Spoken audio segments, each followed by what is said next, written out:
wrong. That's what makes it so dangerous, that all you have to do is to increase expenditure.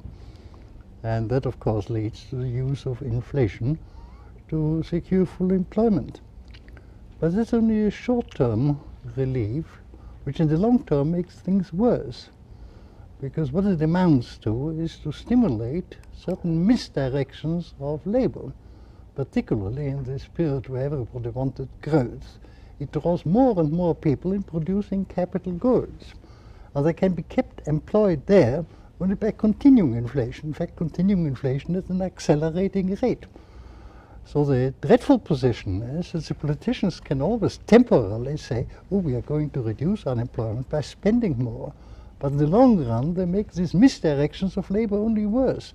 And we buy the short-term remedy at the price of greater unemployment later on. Now, we have had the longest period of inflation behind us which this country has ever experienced. And we must expect that a very large proportion of the labor force has been drawn into occupations where they cannot be permanently employed unless we have continuing and accelerating inflation. The consequence is that we must go through a very bitter period of unemployment in which people are induced to shift their occupation.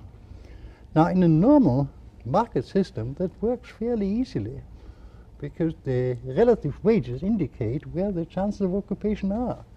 But we have on top of inflation a system where the whole wage structure is almost entirely politically determined by trade unions.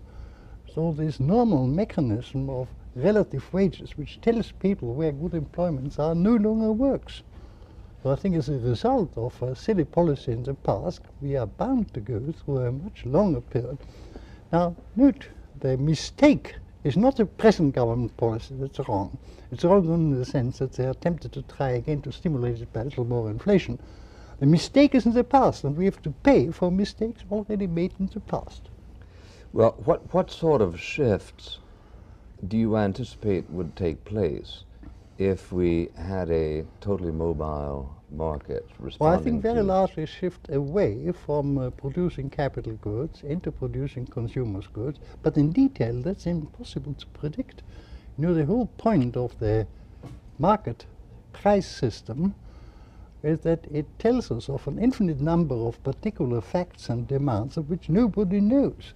We can find out a stable situation only by letting the market work, using these signals which the prices constitute to draw people into which occupations are really employed.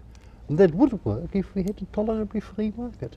Well, is it a part of your position that unemployment compensation is enough of a disincentive to neutralize the force of the marketplace? I can't speak about this country. I really don't know enough about how important it here is. I mean, the country which I know much better, England, of course, is the main factor. I mean, there you have the ridiculous situation where unemployment compensation is paid to the wives of people on strike. So the people, even if they go on strike to push up for higher wages, they don't run any risk. The government has to look after their families. Now, to a milder extent, I think the same thing is probably operating here. But I can't speak very definitely. I mean, the American trade union policy is let me put the question to you generally. Is it a part of your position that the adjustments required to make up for past mistakes cannot take place alongside unemployment compensation, or is it only when unemployment compensation becomes too lucrative? The latter. You know, I have no objection against a flat minimum secured to everybody who cannot earn enough in the market. But the same for everybody on condition that he cannot earn more in the market. That need not interfere with the price mechanism, with the free play of market forces.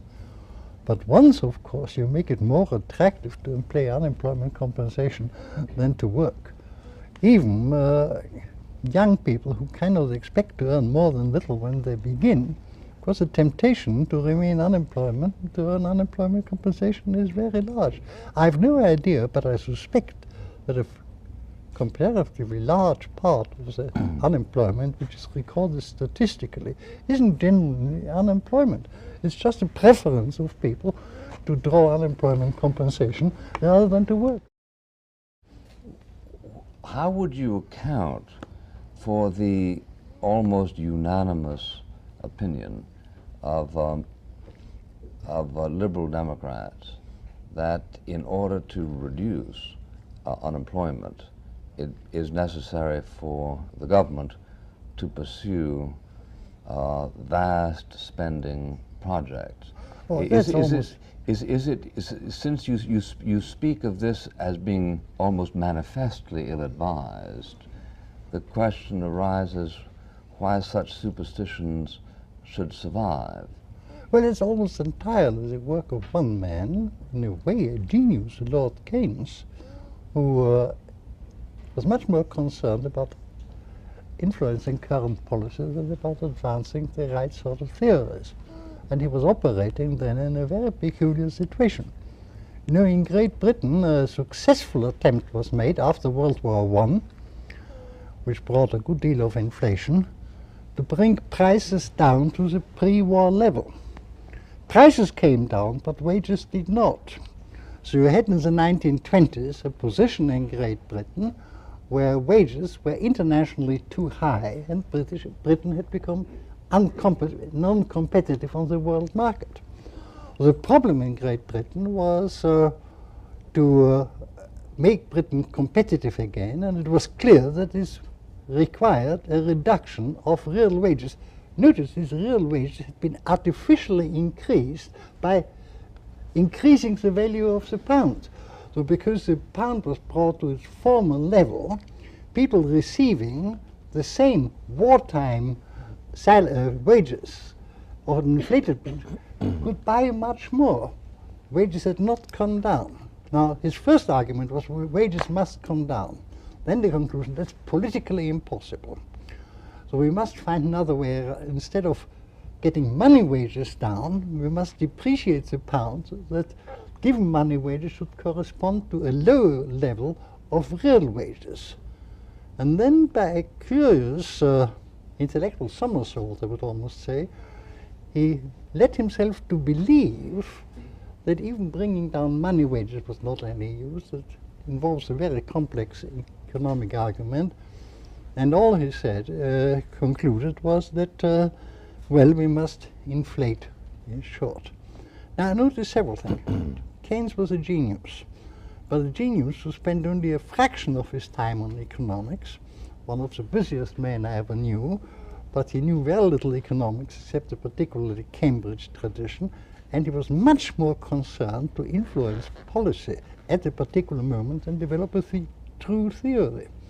In fact, the last time I talked to him, it was after the war, I knew him very well, when I asked him, wasn't he getting alarmed about what his pupils, who had swallowed all this theory, were doing after the war when the danger was clearly inflation.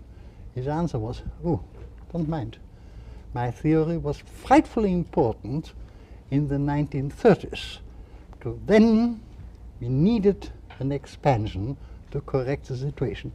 Do trust me, if this theory ever becomes dangerous, I'm going to turn public opinion around like this. 6 months later, he was dead. And as usual, what happened is that the very doctrinaire pupils of this man did apply to a completely different situation a theory which was designed to influence policy in a particular situation. The only thing I blame Keynes for is to make his theory more attractive and effective. He called it then the general theory.